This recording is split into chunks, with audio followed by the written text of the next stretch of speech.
Discipline ಅಂದರೆ ಈ by ಲಾ ಮಾಡ್ತಾರಲ್ಲ ಹೊರಗಡೆಯಿಂದ, ಅದು ನೀವು ಇಷ್ಟಪಡದೇ ಇರೋದನ್ನು ಮಾಡೋಕ್ಕೆ ಆ ಥರ ಡಿಸಿಪ್ಲಿನ್ ಎಲ್ಲ. ನೀವು ಪ್ರೀತಿಸಿ ಮಾಡುವಾಗ ಅದಕ್ಕೆ ಒಳಗಡೆಯಿಂದನೇ ಡಿಸಿಪ್ಲಿನ್ ಬರುತ್ತೆ.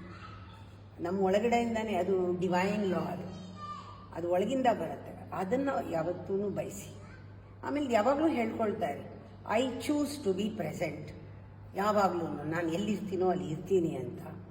I choose to focus always positive ಥಾಟ್ಸ್ನ ಫೋಕಸ್ ಮಾಡ್ತೀನಿ. ನಾನು ಏನು ಮಾಡ್ತಾ ಇದ್ದೀನೋ ನಾನು ಅದನ್ನು ಫೋಕಸ್ ಮಾಡ್ತೀನಿ. ನನ್ನ ಥಾಟ್ನ ಫೋಕಸ್ ಮಾಡ್ತೀನಿ.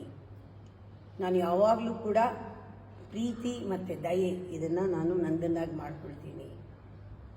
ನಾನು ಈ ಕ್ಷಣ ಇರ್ತೀನಿ ಅಂತ ಆವಾಗವಾಗ ನೀವೇ ನಿಮ್ಗೆ ಹೇಳ್ಕೊಳ್ತಾ, ಒಂದು ನಿಮಿಷ ಕಣ್ಣು ಮುಚ್ಕೊಳ್ಳಿ, ಹೇಳ್ಕೊಳ್ಳಿ, ಕಣ್ಣು ತೆಗಿರಿ, ಪ್ರಪಂಚ ಬೇರೆ.